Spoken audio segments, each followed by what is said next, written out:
Karena ini simple, aplikasinya tidak terlalu sulit, hanya men-scan barcode terus foto rumah. Mungkin saya akan jelaskan petunjuk singkatnya. Untuk aplikasinya mangga sudah saya share ke Pak Apip. Apabila mau diinstal langsung sekarang mangga, jadi langsung praktek saja biar enak. Kebetulan saya juga bawa SP dan Danom supaya kita langsung praktek aja. Gitu aja. Nanti di-share mungkin sama Pak Apip untuk aplikasi PGC-nya. Nah, ini aplikasi PGC ini ada dua tipe. Pertama pembayaran, yang kedua foto rumah. Nah, Bapak Ibu nanti petugas geotagging beserta Korcam itu kita hanya berikan akses foto rumah saja user tersebut. Jadi tidak saya berikan akses untuk pembayaran. Seperti itu. Ini petunjuknya.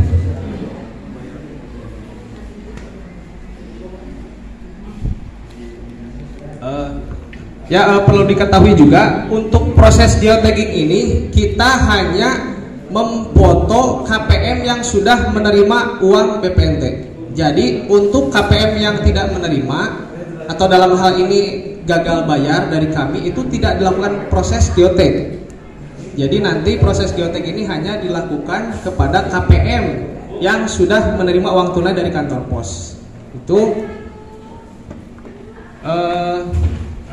untuk proses geotag ini di Kabupaten Majalengka itu sampai saat ini total realisasi biar Bapak Ibu tahu juga ada 158.569 dari total alokasi 161.038. Nah, yang akan kita garap atau yang akan kita lakukan geotagging itu adalah yang sebesar jumlah realisasi tersebut, yaitu 158.569 KPM. Nah, adapun sisa KPM yang belum ngambil kemarin sempat diinfokannya sama Pak Apip dari Dinsos bahwa hari ini sudah aktif. Bagi KPM yang akan mengambil mangga tinggal ke kantor pos saja. KPM yang gagal bayar kemarin sempat di-share 2000 data itu ya Pak Apip ya. Itu sudah aktif. Jadi diinfokan aja ke KPM-nya supaya ngambil hari ini maksimal sampai malam lah. Itu bisa kita layani karena besok sistem sudah cut off. Nah, ini saya akan jelaskan petunjuk singkatnya. Nanti seperti inilah tampilan awalnya aplikasi tersebut. Nanti akan saya berikan username dan password untuk petugas geotagging dan Korcamnya. Nanti tinggal masukkan login. Nah, nanti akan muncul ini, nanti akan saya share Pak.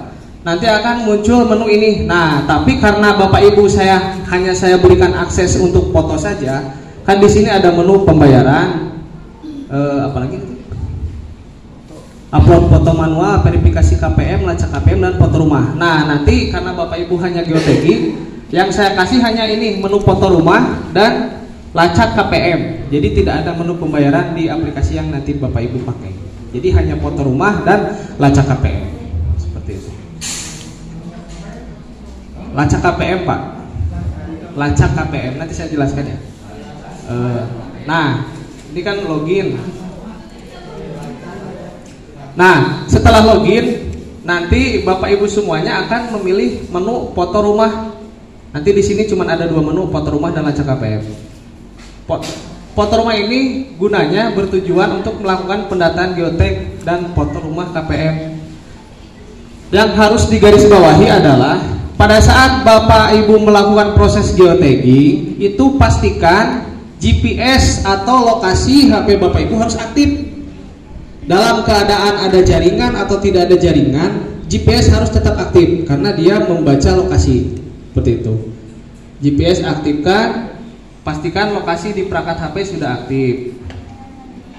Nah, nanti setelah proses itu, nanti mungkin melalui Korcam ya Pak Apip, nanti mungkin hari ini bisa merapat ke masing-masing kantor pos cabang untuk membawa data SP yang sudah terbayar gitu. Jadi nanti petugas geotag mungkin tidak ngambil satu-satu Pak Apip ke kantor. Jadi hanya dikolek oleh Korcamnya masing-masing desa SP yang sudah dibayarkan, nanti mungkin disebar ke petugas geotag. Misal si A ini mau garap desa mana ya tinggal dikasih SP-nya. Dikasih. SP tersebut gunanya buat apa? Ini SP ya. Gunanya buat men-scan. Jadi nanti di menu foto rumah KPM itu kita hanya men-scan ininya saja. di scan. Setelah scan, nah, scan seperti itu, scan SP. Setelah di scan, nanti akan muncul detail nama penerima KPM tersebut. Misalkan nama ibu siapa, misalkan alamatnya, ini nanti dia muncul sesuai dengan yang ada di SP. Setelah SP ditembak, di scan barcode-nya, tinggal langsung foto rumah saja. Klik foto rumah. Perlu digarisbawahi juga, foto rumah dalam posisi tidak boleh landscape HP-nya, harus berdiri foto rumahnya seperti itu. Nampak foto rumah harus dari depan, jadi tidak boleh. Nanti saya lihatkan contoh-contoh foto rumah yang benar dan yang salah. Nah, ini tinggal dilanjutkan, klik foto rumah, lanjutkan, selesai. Kalau sudah selesai nanti ada pemberitahuan foto rumah berhasil disimpan, klik OK. Sudah, hanya seperti itu untuk aplikasi. Mangga kalau misalkan Corcam-nya sudah saya buatkan user sementara, Pak Apip pilih mau praktek, login saja langsung. Aplikasi sudah saya share. Ya. Ke Pak Apip. Nanti tinggal di ini aja, di install dulu. Mungkin ada yang ditanyakan dulu? Ada?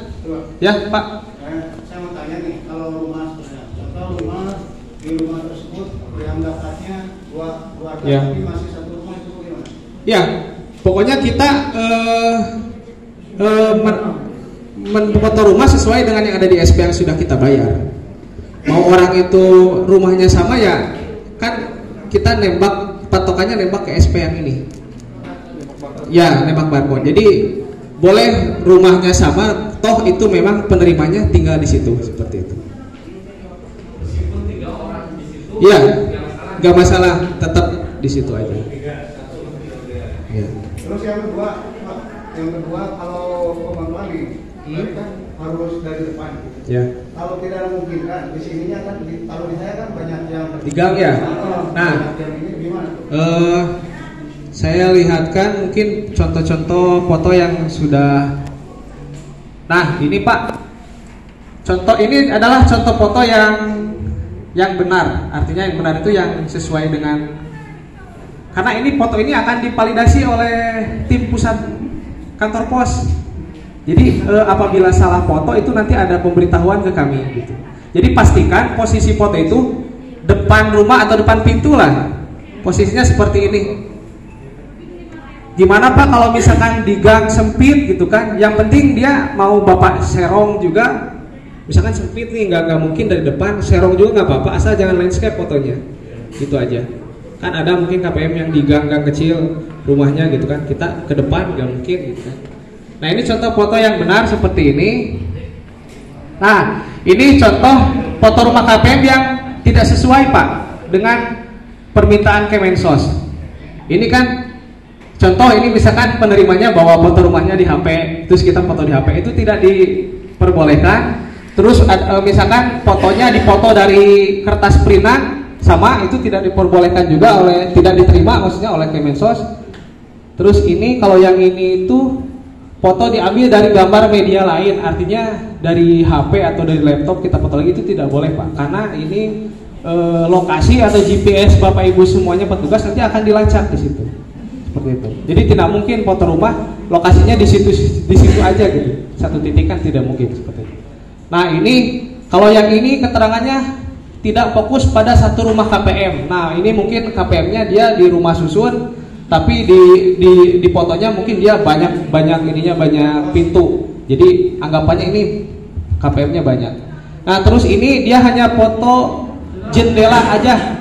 Jendela tidak boleh Pak, jadi minimal pintu depan itu harus di. Nah, kalau ini foto objek tidak jelas, hanya pintu saja. Maksudnya ini di gang tapi ini apa sih, saya kurang ngerti. Pintu gitu kan, tidak kelihatan bangunan rumahnya lah, intinya seperti itu Pak. Ada lagi mungkin yang ditanyakan Pak? Karena ini pasti di lapangan pasti banyak pertanyaan. Gimana Pak? Tidak usah ada apa? Ya. Jadi untuk pemotoran rumah kita tidak perlu ada KPM-nya, hanya rumahnya saja. Tidak perlu ada KPM yang megang ini segala macam, nggak usah. Pokoknya kita foto rumahnya si A di sini, udah foto rumahnya, selesai seperti itu. Ya Pak, meskipun yang bersangkutan ngontrak atau ngekos atau di mana itu tetap kita fotokan sesuai domisili yang bersangkutan seperti itu. Ada lagi? Nah, aplikasi ini bisa dipakai menggunakan. Misalkan ada pertanyaan gini, Pak, saya nih daerahnya jauh, misal tidak ada sinyal. Bagaimana Pak pada saat pemotoannya? Itu bisa dilakukan mode offline. Jadi nanti ini aplikasinya ada mode online dan mode offline. Mode offline itu artinya kita tidak punya data seluler, tapi GPS tetap harus aktif. Lokasi Bapak itu jangan dinonaktifkan intinya, meskipun tidak ada kuota atau tidak ada jaringan segala macam.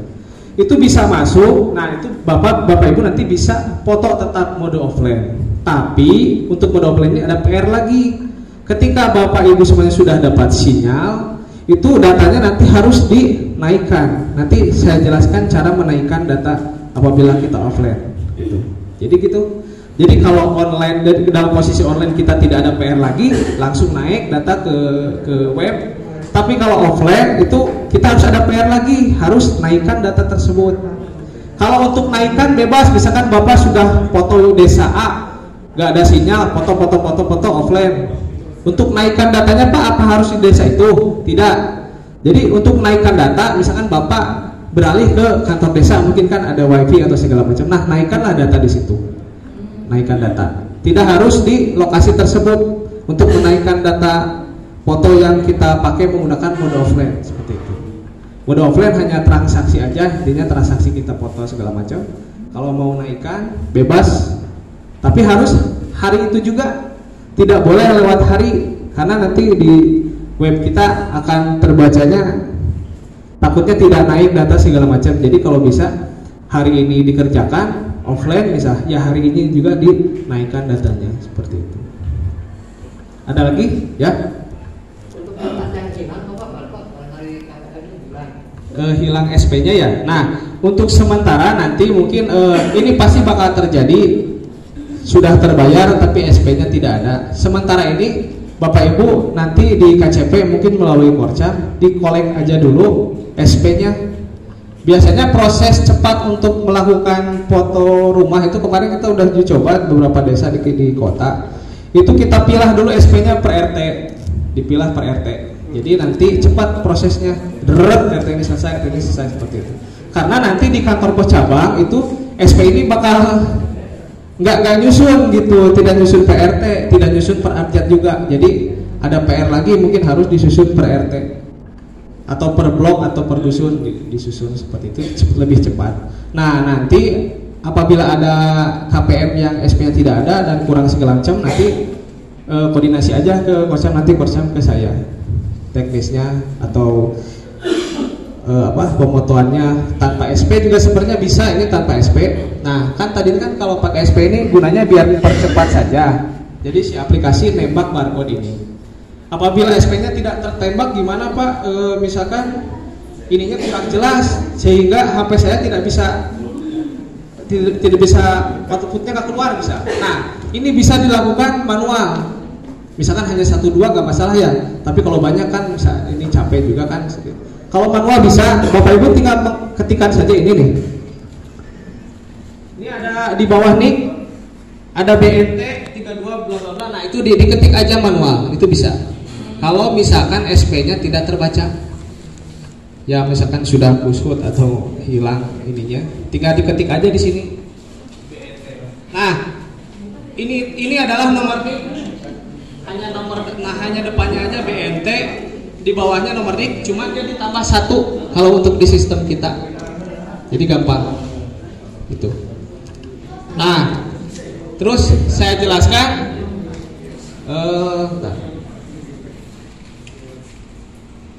ada mungkin yang praktek aja biar cepat. Ada yang sudah siap aplikasi, udah install? TKSK-nya udah? Nanti saya kirim user buat Korcamnya ya. Ya, tar.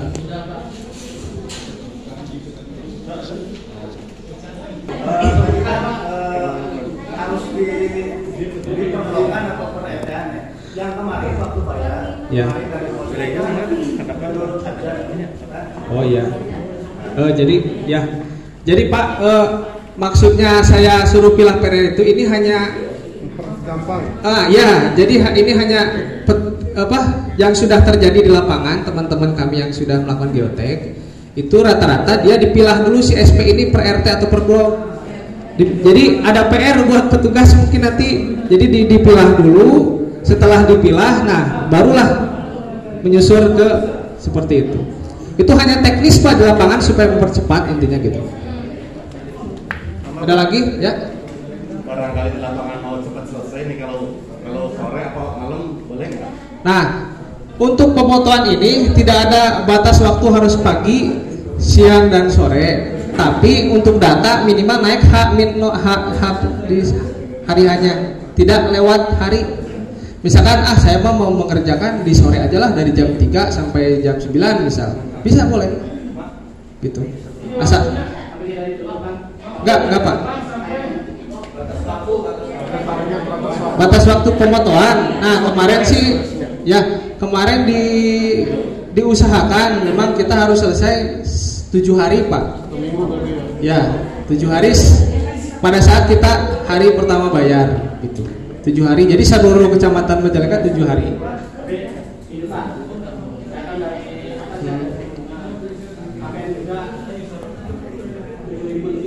Ya.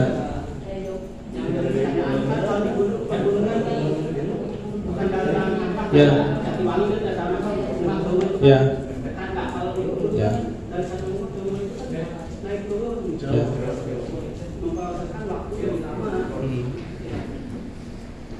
Pak, ya itu mungkin kalau 7 hari terlalu ini ya Pak untuk wilayah yang ini.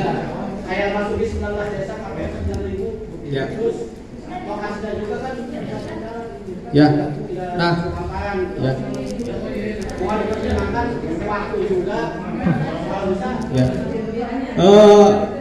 Nanti akan saya infokan lagi Pak ya karena ini memang tidak ada maksudnya pemblokiran user tidak ada Pak.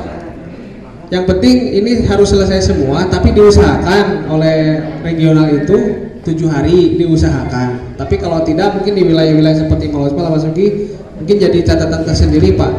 Nah kalau bisa sih biar mempercepat di ini aja Pak, dikira-kira saja Pak dengan jumlah KPM segitu dibagi berapa petugas geotek gitu, itu harus dikira-kira juga untuk mempercepat gitu. Misalkan contoh kecamatan A dia 10 desa hanya dikerjakan oleh 2 petugas geotek gitu kan. Itu kan pasti ya harus bisa mentarget 7 hari ya 7.000 berarti dibagi 7 hari berarti dia seharinya harus tembus segitu gitu. Harus ditarget petugasnya. Kalau nggak gitu nanti nggak tercapai gitu. Ada lagi? Sebelum nanti saya praktek ke yang sudah. Nah, mungkin ada pertanyaan. Pak, gimana kalau misalkan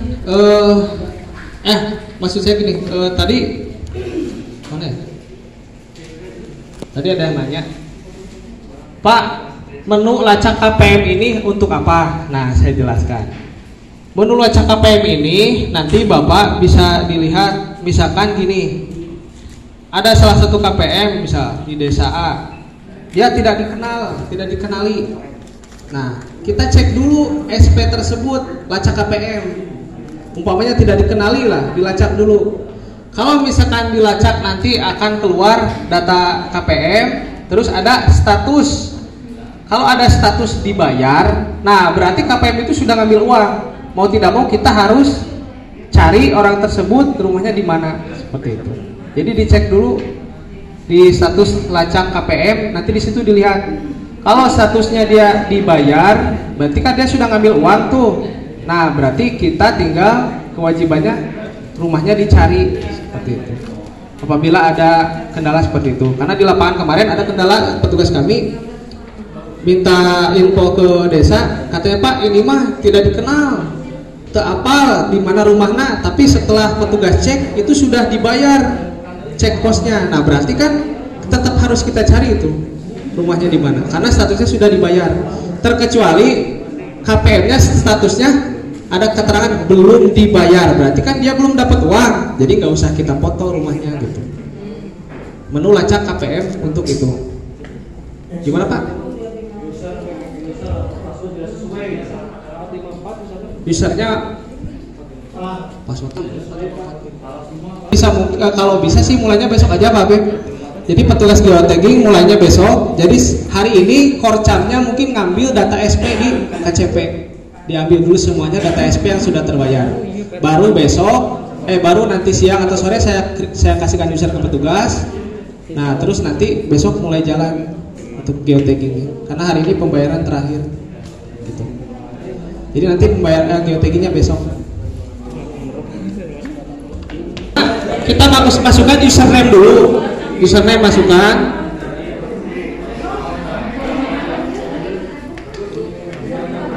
Terus passwordnya masukkan. Login aja. Nah, setelah login nanti ada dua menu yang tadi saya bilang. Pertama, foto rumah KPM yang ini. Ini foto rumah KPM dan ini lacak KPM. Nah, misalkan anggap aja ibu mau memfoto KPM, berarti dipilih foto rumah. Ya, misalkan ibu sudah di depan rumahnya nih. Nah, terus ini SP-nya. Nah, ibu tembak, scan SP-nya, di submit, klik submit bawah. Nah, setelah submit ini adalah muncul data penerima. Dia blank karena mungkin berat, tapi di sini muncul Bu ya. Misal ini Rohim nih benar di sini penyingkiran. Nah, setelah muncul menu ini dilanjutkan Bu. Nah, baru kita foto rumah. Klik aja nggak apa-apa. Klik. Nah, misalkan ini foto rumah. Kalau sudah yakin betul, lanjutkan aja. Nggak apa-apa, lanjutkan. Lanjutkan. Ya betul. Nah, kalau udah ada pemberitahuan foto rumah berhasil disimpan, itu sudah sukses. Oke kan aja. Oke. Nah, baru ibu cari SP yang lain. Nah, kalau bisa SP yang sudah dipoto KPM-nya dipisah. Misalkan ibu bawa tas, dipisah aja ini yang udah, jadi kelihatan mana yang belum gitu. Atau ditandai boleh, misalkan ini dicoret, udah, ini yang belum. Jadi ibu tinggal cari lagi SP-nya gitu. Gitu intinya.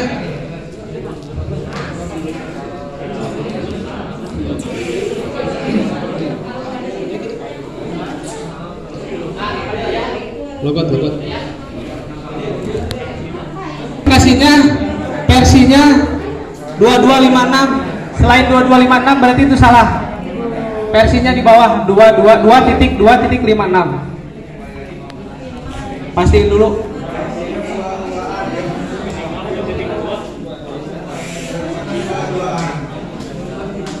Ya. Nah, bukan. Nah, gitu. Jadi Bapak Ibu, takutnya Bapak Ibu dulu pernah ikutan BSB, beras atau apa kan itu sama aplikasinya. Nah, kalau di bawahnya itu 2110 itu uninstall aja, itu salah. Yang benar itu 2.2.56 di bawahnya versinya. Saya lupa. Di uninstall. Itu versi yang lama. 2.2.56 pokoknya. Ya, nanti saya share ke Korcam usernya. Nanti petugas geotek nanti di share mungkin sama Korcamnya usernya gitu. Nanti saya siang inilah. Nanti saya share. Ntar Bapak Ibu, karena ini penting ya mode offline ya. Saya akan coba melakukan pemotoan dalam mode offline. Perhatiannya sebentar. Nah, coba umpamana awasinya. Berarti kan perlu login lagi. Nah, apabila saya jelaskan ya mode offline. Jadi sebelum kita melakukan atau sebelum kita masuk ke aplikasi pakai mode offline, itu kita harus online dulu. Maksudnya online itu kita istilahnya kita harus absen dulu. Jadi kita harus login dulu. Jadi sebelum ibu ke lapangan desa yang nggak ada sinyal, ibu coba login dulu di tempat yang ada sinyal. Setelah ibu masuk, baru di logout. Nah, terus kalau mode offline-nya gimana Pak? Coba ini. Jadi matikan data. Matikan data ya. Ya. Nah, ini GPS-nya harus tetap aktif baik online maupun offline. Coba Aib login sekarang. Nah, misal sinyal. Nah, perbedaannya kalau mode offline dia ada tulisan di bawahnya merah, mode offline. Nah, itu bedanya. Jadi ketika ibu tidak ada tulisan tersebut, itu berarti ibu online posisinya. Gitu. Jadi ketika online terus tiba-tiba sinyal nggak ada, nanti dia akan berubah jadi mode offline. Tapi saran saya, untuk ke desa yang wilayahnya jangkauannya tidak ada jaringan, lebih baik dari awal jangan diaktifkan data selulernya. Karena nanti data takutnya fotonya tidak masuk ke web atau segala macam. Jadi Bapak Ibu mungkin tahu dikira-kira oh desa ini pasti tidak ada sinyal. Jadi sebelum kita berangkat ke desa tersebut, login dulu online lah ya, kita absen baru logout. Baru setelah kita berangkat ke desa yang tidak ada sinyal, matikan data seluler kita, tapi tidak mematikan GPS. Jadi matikan aja data seluler. Login, nanti pada saat login itu nanti ada mode offline. Coba ini sekarang login pakai mode offline. Ini kita coba praktek login pakai mode offline, terus tembak foto rumah KPM. Nah ini kan mode offline nih. Coba ayo. Ini mode offline ya, ceritanya nggak ada sinyal. Tembak. Nah, aplikasi kan masih bisa dilakukan nih. Anda dalam mode offline, silahkan lanjutkan seperti biasa yang tadi. Nah, ini foto rumah KPM. Ini kita mode offline, foto rumah. Lanjutkan lagi sampai berhasil menyimpan antrian. Bedanya kalau mode online tadi foto berhasil disimpan, kalau yang ini berhasil menyimpan antrian. Nah, antrian ini dalam tanda kutip kita harus ada PR lagi kalau melakukan mode offline, harus menaikkan data yang dalam antrian ini. Cara mengecek antriannya di mana? Di bawah ada di menu yang titik 3 di sini nih. Nah, karena tadi kita scan offline, jadi dia masuk ke sini. Jadi kelihatan, oh, yang tadi BNT ini masih dalam antrian gitu kan, kelihatan. Cara menaikkannya gimana Pak? Misalkan caranya,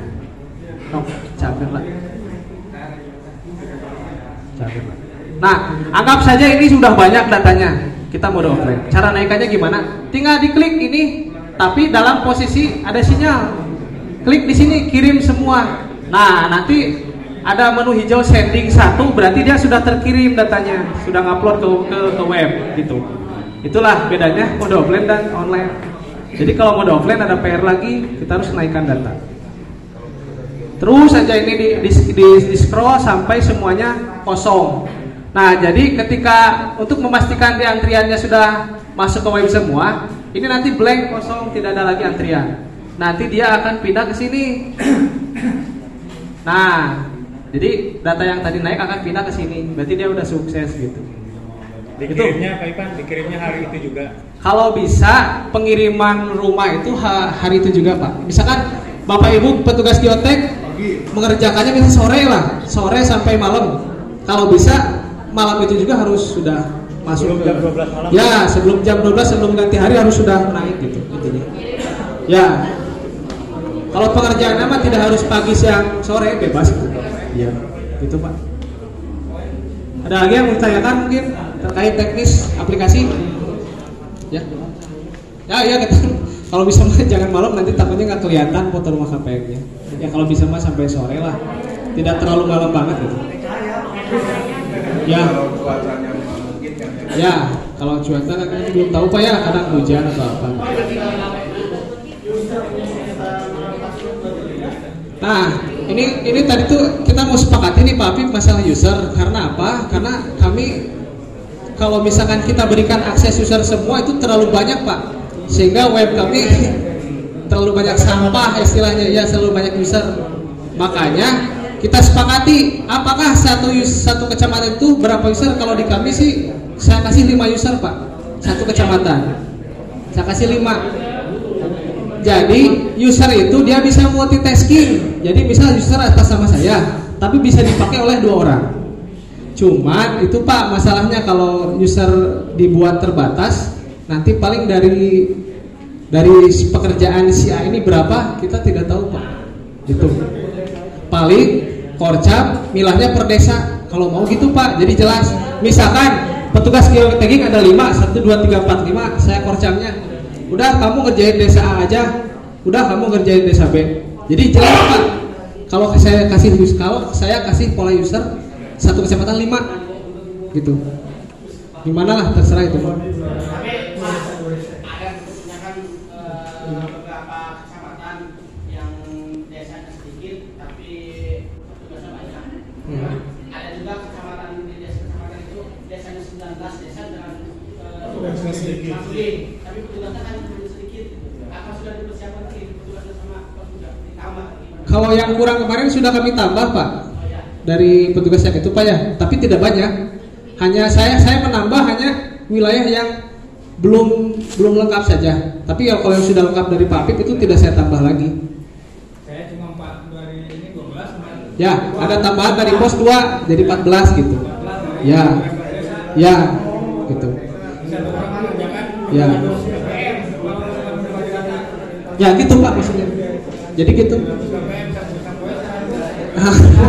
Nah iya, jadi kalau terkait dengan user umpamanya kecamatan A ini desanya banyak tapi petugas geoteknya sedikit, nanti kan kaitannya ke fee-nya sendiri yang besar gitu Pak. Jadi semakin banyaknya petugas, semakin fee-nya kan terbagi, tapi semakin sedikit petugas tapi mengerjakan banyak, mungkin fee-nya lebih besar seperti itu Pak. Kaitannya ke situ. Makanya itu mah diatur sama Korcap aja. Jadi kira-kira 19.000 dibagi berapa jumlah petugas geotek, ya itulah nanti di target. Ya. Bisa 2-3 bisa. Ya.